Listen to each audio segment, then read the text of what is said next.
최악의 산불 피해를 입은 강원도 주민들에게 한국교회의 도움의 손길이 이어지고 있습니다. 현장을 취재했습니다. 안양대학교가 대순진리회 성주 방면에 매각될 거란 의혹이 증폭되고 있는 가운데 안양대학교 교수협의회가 강경 대응을 예고했습니다. 국가인권위원회가 남성과 여성 외에 다양한 성 정체성을 공식적으로 인정하겠다고 밝혀 논란이 예상됩니다. 오늘 앵커리포트에선 불법 주정차 차량을 강제로 처분할 수 있는 소방기본법의 개정 내용을 살펴봅니다. 부활주일 하루 전날이자 장애인의 날인 이달 20일, 이웃사랑을 실천하기 위한 걷기 대회가 열립니다. 지역 노숙인들과 함께 자장면을 나누는 특별한 행사가 부산에서 진행됐습니다. 안녕하십니까. 구티비 뉴스입니다. 지난주 최악의 산불이 강원도 일대를 덮쳤습니다. 이 불로 수백 명의 이재민이 발생하고 수백 채의 가옥이 소실되는 피해를 입었는데요. 한국교회는 즉시 피해 지역에 긴급 구호단을 파견하고 주민들에게 도움의 손길을 내밀었습니다. 강원도 고성 산불 피해 현장을 오현근 기자가 취재했습니다. 큰 불이 휩쓸고 지나간 고성군 토성면 일대는 불이 완전히 진압됐다는 발표에도 안심할 수 없는 분위기입니다. 곳곳이 나무와 건물을 태운 매캐한 냄새로 가득했고 다시 발효된 강풍주의보로 불씨가 다시 살아날 수 있기 때문입니다. 지역교회의 피해도 적지 않습니다. 이번 산불의 발화 지점으로부터 500m도 채 떨어지지 않은 원암감리교회는 건물이 전소되는 피해를 입었습니다. 이격호 담임 전도사는 아직도 화재 당시의 모습이 떠올라 괴롭다고 고통을 호소했습니다. 이번 산불 피해로 전소된 한 성도의 가옥입니다. 당시 강한 바람으로 지붕 전체가 밀려 내려앉았고 이곳은 부엌으로 사용된 공간이었다고 볼 수 없을 정도로 처참한 모습입니다. 이 옆으로 또 보시면 비닐하우스가 있는데 최근 스프링클러를 설치했지만 화마 앞엔 속수무책이었습니다. 워낙 바람이 세고 말도 못해요. 그리고 이 나무들이 밑에 가랑이 파리들이 이렇게 쌓여가지고요. 이게 몇십 년만 한 거예요. 그래가지고 그거 다 타오는 바람에 집에서 신고 나온 신발하고 뭐 가재도구 가져가 들어갈 새도 없고 그냥 몸만 나와가지고. 수많은 이재민이 발생하면서 한국교회는 교단과 기간별로 긴급 구호단을 꾸려 피해 현장에 집결했습니다. 감리교회의 전소 사실을 전해 듣고 전명구 감독회장은 직접 피해 교회를 방문하고 위로했습니다. 한국기독교연합봉사단은 산불 피해 다음 날 이재민들이 모인 천진초등학교 체육관에서 구호 물품을 전달했습니다. 교단과 연합기관들은 소속 교회의 피해 상황을 파악하는 데 주력하는 한편 속속 성명을 발표해 지원에 동참하겠다는 뜻을 밝혔습니다. 저희 교회 교우들이 세 가정이 전소되고 또 여러 지역 주민들이 고통을 당하고 있습니다. 지금 당장은 이곳에 보상 문제나 여러 가지 어려운 게 있어서 직접 진행되기 어렵지만 교인들 마음 모이면 이곳에 집들을 다 우리 한국교회 교인들이 와서 봉사하고 후원하고 그래서 이곳을 새롭게 지을 수 있는 그런 꿈을 꾸고 같이 협력하고 있습니다. 한순간에 모든 것을 잃은 이재민들과 아픔을 함께 공유하며 지원하는 한국교회의 모습은 좌절보다 다시 일어서게 하는 힘을 보여주고 있습니다. 구티비 뉴스 오현근입니다. 기독사학 안양대학교가 대순진리회 성주 방면에 매각될 거란 의혹이 증폭되고 있습니다. 이에 안양대학교 교수협의회가 학교의 불법 매각을 막기 위한 투쟁 지휘소를 설치하고 강경 대응을 예고했습니다. 안양대학교 교수협의회는 학교가 타종교에 매각된다는 충격적인 소식을 듣고 김광태 이사장에게 공식 질의했으나 이사장은 사실 무근이라고 답했다며 그러나 사실 확인 결과 신임이사 4명이 대순진리회 성주회에 속한 인사였다고 말했습니다. 이어 학교 운영권이 대순진리회 성주회로 넘어가는 것은 기정사실화되고 있다며 건학 이념이 다른 타종교에 학교 운영권을 넘기는 이면에는 불법적인 뒷거래가 존재할 것이라고 덧붙였습니다. 협의회는 앞으로 김광태 이사장과 이사회에 불법 매각 중단과 사퇴, 교육부의 법인 감사, 대학 자금 출처 수사 착수를 위한 강력 투쟁에 나설 계획입니다. 다음 달부터 국가인권위원회 진정서에 제3의 성이란 새로운 성별이 등장하게 됩니다. 남성과 여성 외에 다른 성 정체성을 인정하겠다는 취지인데요. 현행법상 성별은 남성과 여성을 전제로 하고 있는 만큼 이에 반하는 인권위 결정에 큰 논란이 예상됩니다. 윤인경 기자가 보도합니다. 현재 국가인권위원회 홈페이지에 나오는 진정서 양식입니다. 성별란에 보면 남성과 여성, 트랜스젠더 남성과 트랜스젠더 여성 4가지 성별 중에 선택하도록 돼 있습니다. 인권위는 여기에 지정되지 않은 성별을 새로 추가하기로 결정했습니다. 즉, 남성과 여성 외에도 다양한 성별 정체성이 있을 수 있다고 본 겁니다. 인권위 관계자는 기존엔 4가지 성별만 선택할 수 있도록 했는데 이 외에 다른 성이 있을 수 있다는 성소수자 인권단체의 진정이 타당하다고 판단했다고 밝혔습니다. 공공기관의 공문서에 이처럼 성별을 지정하지 않을 수 있도록 한 건 인권위가 처음입니다. 하지만 이 같은 결정은 인권위가 법적 근거 없이 내린 것이란 지적이 거셉니다. 보통 이제 우리 헌법 학계에서라든지 또 헌재에서 남성 여성을 전제로 했는데 제3의 성의 존재를 이제 인정하려고 한다 그러면 우리 헌법에서는 우리 그런 걸 알지 못한다. 그러니까 지금 인권위원회에서 법적 근거 없는 자의적인 결정이다라고 판단할 수밖에 없겠는데요. 문제는 제3의 성이란 성 정체성에 대해 의학적, 생물학적 근거는 물론 사회적 합의조차 이뤄지지 않고 있다는 겁니다. 그런데도 국가기관에서 공식적으로 성별을 선택할 수 있거나 바꿀 수 있다고 인정할 경우 성 정체성에 대한 개념이 혼란스러워질 것이란 우려가 나옵니다.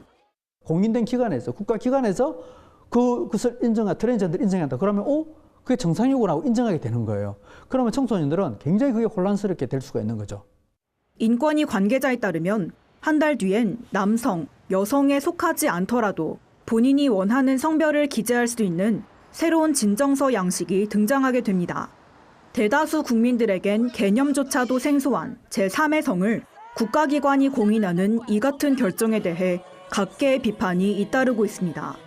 구티비 뉴스 윤인경입니다.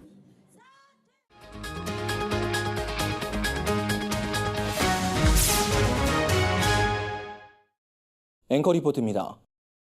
화재가 났을 때 불길을 잡고 인명피해를 최소화할 수 있는 골든타임은 5분입니다. 하지만 골목에 불법으로 주차된 차량 때문에 현장 진입에 어려움을 겪는 경우가 많은데요. 소방기본법이 개정되면서 이제는 불법 주차 차량을 강제로 처분할 수 있게 됐습니다. 지난 2017년 제천 스포츠센터 화재 사고 당시 이곳으로 진입할 수 있는 경로에 20대 이상의 차량이 불법으로 주차돼 있었습니다. 때문에 소방차가 진입하는 데 어려움을 겪었고 제천 화재 사고는 충격적인 피해를 준 대형 사고로 기억되고 있습니다. 이후 당국은 소방 활동에 방해가 되는 주정차 차량을 강제로 처분해도 소방차 운전자 등이 피해를 보상하지 않도록 하는 내용으로 법을 개정했습니다. 실제로 서울에선 불법 주정차 차량을 강제로 밀고 화재 현장으로 진입하는 훈련을 지난주 시행했습니다. 이처럼 차량이 긁히고 부서져도 불법으로 주차된 차량이라면 보상을 받을 수 없습니다. 자신의 집 앞에 주차한 차량이라도 주정차 구역이 아니거나 소방차 우선 진입로일 경우에는 가차없이 들이받고 지나가게 됩니다. 종로소방서 관계자는 과거엔 전화 연락을 해서 차를 빼달라고 부탁하고 마냥 기다릴 수밖에 없었다며 이번 훈련은 긴급한 상황이기 때문에 강제로 처분하고서라도 신속하게 현장에 진입하는 내용으로 진행됐다고 밝혔습니다. 하지만 문제점도 나타나고 있습니다. 법을 무조건 적용하기엔 곤란한 점이 있다고 현장 소방관들이 토로한 건데요. 실제 현장에 도착했을 때 불법 주정차 차량인지 확실하게 알아보는 게 어렵고 혹시 오인했을 경우엔 보상을 해야 하는데 서울시만 해도 보상에 배정된 예산은 1,000만 원에 불과하기 때문입니다. 2017년 12월 손실 보상 규정이 생겼지만 그 이후에도 강제 처분 사례는 단 한 건도 없었습니다. 한편 영국과 캐나다, 미국 등 일부 선진국에선 이미 해당 규정을 현장에서 적용하고 있습니다. 조금씩 개선되고 있는 소방당국의 화재 진압 규정, 법의 발전과 함께 우리의 시민의식도 변화가 필요해 보입니다. 앵커 리포트였습니다. 부활주일 하루 전날이자 장애인의 날인 오는 20일, 이웃사랑을 실천하기 위한 걷기 대회가 열립니다. 함께 걸어요 마이 오케이란 주제로 진행되는 이번 대회는 내 주변 5km 반경에 도움이 필요한 이웃에게 관심을 갖자는 취지로 마련됐습니다. 걷기 대회를 기획한 사단법인 NCM에는 기자 간담회를 열고 대회 당일 오전 8시에 서울시청 광장에서 집결해 전쟁 기념관까지 걸을 예정이라고 설명했습니다. 이어 한국교회 성도뿐 아니라 모든 시민이 함께 참여해 이웃사랑을 실천하는 기회가 되길 바란다고 덧붙였습니다. 이번 걷기 대회엔 장애인과 탈북 청소년, 다문화 가정 자녀, 노숙인 등도 참여해 이웃사랑과 나눔, 화해의 메시지를 선포할 계획입니다. 부활절을 앞두고 지역의 소외된 이웃과 함께 자장면을 나누는 특별한 행사가 진행됐습니다. 부산 기독교 총연합회와 지역교회들이 함께 마련한 이날 행사엔 600여 명의 노숙인들이 참여했습니다. 일부 예배 말씀을 전한 부곡교회 김종후 목사는 부활절은 예수 그리스도가 우리를 위해 십자가에 달려 죽으시고 3일 만에 부활하신 특별한 날이라며 이 자리에 모인 이웃들이 회복과 부활의 신앙으로 희망을 잃지 않길 바란다고 말했습니다. 예배 이후 식사 자리에선 600여 명의 노숙인들에게 자장면을 나누는 시간이 이어졌습니다. 중앙침례교회 도은남 목사는 아픔을 겪고 있는 노숙인들이 예수를 구주로 영접하길 바란다며 이를 통해 참된 기쁨을 누리며 살아가는 이웃이 되길 기대한다고 말했습니다. 오늘의 이슈 포커스입니다. 올해 2학기부터 고등학교 3학년생을 대상으로 무상교육이 전면 실시됩니다. 무상교육 단계의 첫 번째 조치로 내년엔 2, 3학년, 내후년부터는 고등학생 전원을 대상으로 확대됩니다. 고교 무상교육은 문재인 정부의 교육 분야 최우선 과제로 꼽힙니다. 유은혜 사회부총리 겸 교육부 장관은 재정 문제는 교육청이 중앙정부와 분담할 계획이라며 앞으로도 관계부처가 긴밀하게 협의하며 추진해 나가겠다고 밝혔습니다. 우리 정부가 발표한 2019 남북관계 발전 시행 계획에 대해 북한이 현실성이 없다며 불만을 제기했습니다. 대남 선전 매체 우리민족끼리는 과연 현실성이 있는가란 제목의 논평에서 미국과 남조선 보수 세력의 압력에 겁을 먹고 기가 눌린 남측 당국의 줏대 없는 처사 때문에 북남 관계가 지지부진해지고 있다며 관계를 새롭게 발전시키려는 의지를 찾아볼 수 없다고 비판했습니다. 한편 통일부가 지난달 28일 발표한 시행계획엔 올해 김정은 북한 국무위원장의 서울 답방과 남북 정상회담 및 고위급 회담을 정례화하겠다는 목표가 명시되어 있습니다. 앞으로 어린이 통학버스에서 하차 여부 확인 장치를 작동하지 않은 운전자는 범칙금 13만 원을 물게 됩니다. 정부는 대통령 주재 국무회의에서 11인승 이상 승합차엔 13만 원의 범칙금을, 10인승 이하 승용차엔 12만 원의 범칙금을 적용하기로 했습니다. 하차 확인 장치는 차량 운행을 종료한 뒤 3분 이내에 맨 뒷좌석 쪽에 설치된 확인 버튼을 누르지 않거나 어린이 방치가 확인되면 경고음이 발생하게 돼 있습니다. 앞서 정부는 하차 확인 장치 의무화를 골자로 한 도로교통법을 개정한 바 있습니다. 방송인 하일 씨가 마약 투약 혐의로 경찰에 체포된 가운데 사실상 혐의를 인정했습니다. 9일 새벽 유치장에 입감된 하일 씨는 심경을 묻는 취재진의 질문에 죄송하다, 마음이 무겁다는 말만 남긴 채 경찰서 안으로 들어갔습니다. 하 씨는 최근 자신의 자택에서 인터넷으로 구매한 필로폰을 투약한 혐의를 받고 있습니다. 하 씨는 지난 1997년 미국 국적을 포기하고 한국으로 귀화한 바 있습니다.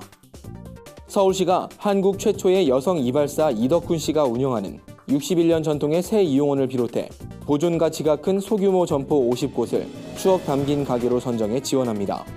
새 이용원과 함께 선정된 가게는 신촌에서 가장 오래된 커피 전문점과 46년 전통의 사진점 등이 있습니다. 서울시는 선정 가게에 최대 200만 원의 홍보비와 100만 원의 인테리어 비용 등을 지원합니다. 서울시는 폐업 위기에 놓인 소상공인을 살리고 세대 간 추억과 경험을 공유하도록 기회를 제공하기 위한 사업이라고 설명했습니다. 주요 단신입니다. 한국기독교 공공정책협의회가 강원도 지역에서 발생한 산불에 적극 대처한 정부와 소방청, 소방관들에게 감사를 전했습니다. 기공협은 뛰어난 위기관리 능력으로 신속하게 산불을 진화하고 피해 주민들을 위한 대책을 내놓은 정부와 소방청, 소방관들의 수고에 박수를 보낸다고 밝혔습니다.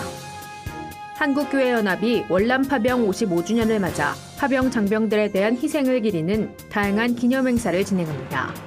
한 교회는 5월 중 베트남 나트랑 지역 등 주요 격전지를 돌아보고 장병들의 희생을 추모하는 행사를 가질 것이라고 밝혔습니다. 한국기독교교회협의회가 오는 11일 대한민국 임시정부 수립 100주년을 앞두고 성명을 발표했습니다. 교회협은 하나님 앞에선 누구도 높고 낮음이 없단 성서의 가르침이 100년 전 우리 민족사에서 실현된 것이 감격적이라며 대한민국 임시정부 수립 100주년을 온 국민과 함께 기뻐할 것이라고 밝혔습니다. 고난받는 이들과 함께하는 모임이 창립 30주년을 맞아 오는 29일 감신대에서 기념행사를 엽니다. 행사에선 감리회 선교사 과정과 NGO 활동가 교육을 이수한 청년을 평화 선교사로 파송합니다. 또 고난 함께가 영치금 보내기 운동을 하며 양심수들에게 보낸 편지를 모은 책 출판 발표회도 진행됩니다. 이상으로 뉴스를 마칩니다. 구티비 뉴스는 인터넷 신문 데일리 굿뉴스를 통해서도 보실 수 있습니다. 시청해주신 여러분 고맙습니다.